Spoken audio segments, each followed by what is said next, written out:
बंगाल में चुनाव से पहले एसआईआर पर घमासान मचा है। चुनाव आयोग बनाम राज्य सरकार की किचकिच पर सुप्रीम कोर्ट ने बड़ा फैसला लिया है। प्रक्रिया में गड़बड़ी को लेकर अधिकारियों की नियुक्ति का ऑर्डर दिया गया है। राज्य सरकार को हाई कोर्ट से जुड़े अधिकारियों को शामिल करना होगा। कोर्ट ने आरोपों को सियासत को गैर जरूरी करार दिया है और चुनाव आयोग के अधिकारियों पर हुए हमले को लेकर बीजेपी से हलफनामा पेश करने के लिए कहा। यूपी विधानसभा में मुख्यमंत्री योगी आदित्यनाथ अटैकिंग मूड में नजर आए। योगी ने कहा कि हमारी सरकार ने विकास की नई इबारत लिखी। प्रति व्यक्ति आय में इजाफा हुआ, लेकिन सपा राज में प्रदेश अराजकता का गढ़ था। आज दुनिया भर के निवेशक यूपी पर भरोसा करते हैं। एआई समिट में कांग्रेस के प्रदर्शन को सीएम योगी ने शर्मनाक करार दिया।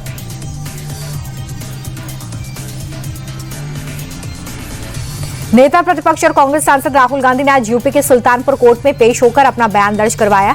आपको बता दें कि पिछली बार सुनवाई के दौरान राहुल पेश नहीं हुए थे। कोर्ट ने उन्हें पेशी का आखिरी मौका दिया, जिसके बाद आज वो अदालत के सामने पेश हुए। दरअसल ये मामला 8 साल पुराना है। 2018 में कर्नाटक चुनाव में प्रचार के दौरान गृहमंत्री अमित शाह पर आपत्तिजनक टिप्पणी की थी। मामले में अगली सुनवाई 9 मार्च को। मध्यप्रदेश विधानसभा में भागीरथपुरा मौत कांड और लाडली बहना योजना को लेकर पक्ष और विपक्ष में बहस हो गई। बहस उस वक्त बेकाबू हुई जब संसदीय कार्य मंत्री कैलाश विजयवर्गीय ने नेता प्रतिपक्ष को औकात में रहने की बात कही। विवाद बढ़ने के बाद खुद मुख्यमंत्री ने विपक्ष से माफी मांगी।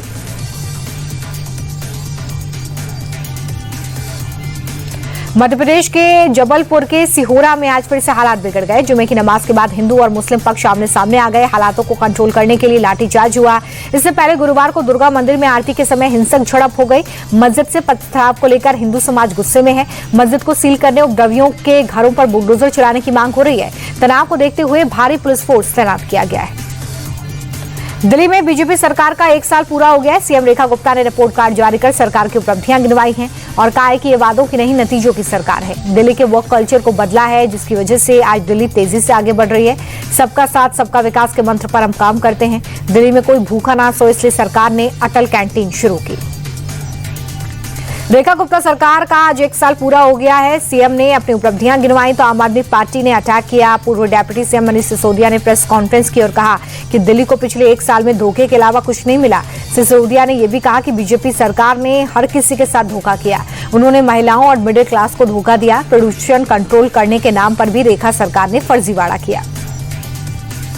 संघ प्रमुख मोहन भागवत जिस वंदे भारत एक्सप्रेस से मेरठ पहुंचे हैं, उस पर हरदोई में पथराव हुआ। पत्थरबाजी से ट्रेन की एक खिड़की का शीशा टूट गया है। बताया जा रहा है कि मोहन भागवत ट्रेन के E1 कोच में बैठे थे। उससे एक कोच आगे C4 पर पत्थर फेंका गया। इस घटना के बाद जीआरपी और पुलिस एक्शन मोड में है। ट्रेन के अंदर भी चेकिंग हो रही है। जिस जगह पर पत्थर फेंका गया था, वहां पुलिस की टीम पहुंची है। मामले की जांच शुरू कर दी गई है। गोरखपुर में आंख के अस्पताल में बड़ी लापरवाही सामने आई, जहां आंखों की रोशनी ठीक कराने गए 9 लोगों को अपनी आंखें निकलवानी पड़ी। अस्पताल में ठीक से इलाज न मिलने की वजह से आंखों में इन्फेक्शन फैल गया। ये हमेशा के लिए ब्लाइंड हो गए हैं। प्रशासन ने मामले में संज्ञान लेते हुए मजिस्ट्रियल जांच के आदेश दे दिए हैं। रिपोर्ट के बाद हॉस्पिटल का लाइसेंस भी रद्द हो सकता है। फिलहाल प्रशासन ने अस्पताल को सीज किया है। मथुरा में अपराधियों के खिलाफ पुलिस का ताबड़तोड़ एक्शन जारी है। प्रशासन ने गोविंद नगर इलाके में गैंगस्टर योगेश यादव और राजन यादव के खिलाफ सख्त कार्रवाई की है। गैंगस्टर भाइयों की 10 करोड़ की प्रॉपर्टी को जिला मजिस्ट्रेट के आदेश पर जब्त कर लिया गया है। योगेश और राजन पर संगठित गिरोह बनाकर या अवैध संपत्ति बनाने का आरोप है। कार्रवाई के दौरान पुलिस टीम ने ढोल नगाड़ों के साथ मौके पर मुनादी कराई और जनता को इस जब्ती की आधिकारिक सूचना दी। राजस्थान के कोटा में वन विभाग और पुलिस ने अवैध अतिक्रमण पर बुलडोजर चलाया है। कार्रवाई में हिस्ट्री शीटर कालू भड़क द्वारा वन विभाग की जमीन पर किए गए कब्जे को बुलडोजर से ध्वस्त किया गया है। लगभग 20 से 22 बीघा जमीन पर हिस्ट्री शीटर कालू ने कब्जा किया था। इस बुलडोजर कार्रवाई के जरिए पुलिस ने हिस्ट्री शीटर हार्डकोर अपराधियों को सख्त संदेश दिया।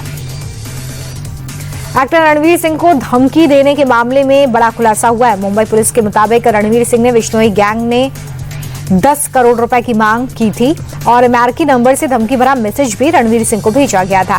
क्राइम ब्रांच इस नंबर की जानकारी लेने के लिए अमेरिका की एजेंसी के संपर्क में रही। वहीं जांच में ये पता चला है कि विश्नोई गैंग के खास गुर्गों में से एक हैरी बॉक्सर ने वॉइस नोट भेजकर रणवीर सिंह को धमकी दी थी। गुजरात के वलसाड में दर्दनाक सड़क हादसा हुआ। कपराड़ा तहसील के कुंभ घाट पर कार और ट्रक के बीच में टक्कर हो गई। 7 लोगों की मौत हो गई है। 2 लोग गंभीर रूप से जख्मी बताए जा रहे हैं। सभी लोग एक ही परिवार के हैं। तहसील के रोहतास में एक प्रोग्राम से लौट रहे 5 लोगों की संदिग्ध मौत से सनसनी मच गई। मठिया गांव में 14 फरवरी को एक परिवार के तिलक समारोह में अलग अलग फैमिली से ये लोग पहुंचे थे। घर लौटने के बाद सभी की तबीयत खराब हो गई। जहरीली शराब को मौत का कारण बताया जा रहा है। एक डॉक्टर ने पोस्ट कर ये बताया है कि मृतक के घर वालों ने इलाज को लेकर गलत जानकारी दी थी। कुत्ते के काटने से ऐसा हाल नहीं हो सकता। अब पुलिस पोस्टमार्टम रिपोर्ट का इंतजार कर रही है। शेयर मार्केट हरे निशान पर बंद हुआ। सेंसेक्स में 316 अंकों की तेजी दर्ज की गई है, जिसके बाद सेंसेक्स 82,814 पर आ गया है। निफ्टी में भी 116 पॉइंट्स बढ़कर 25,571 पर बंद हुआ है। मेटल और बैंक शेयर्स में खरीदारी हुई है। सेंसेक्स के 30 में से 22 शेयर में बढ़त देखने के लिए मिली, तो वहीं निफ्टी के 50 शेयर्स में से 36 में तेजी दर्ज की गई है। अमेरिकी डॉलर के मुकाबले रुपए में गिरावट दर्ज की गई। डॉलर के मुकाबले रुपया 31 पैसे कमजोर हो गया है, जिसके बाद एक अमेरिकी डॉलर की कीमत 90 रुपए 99 पैसे पर आ गई है।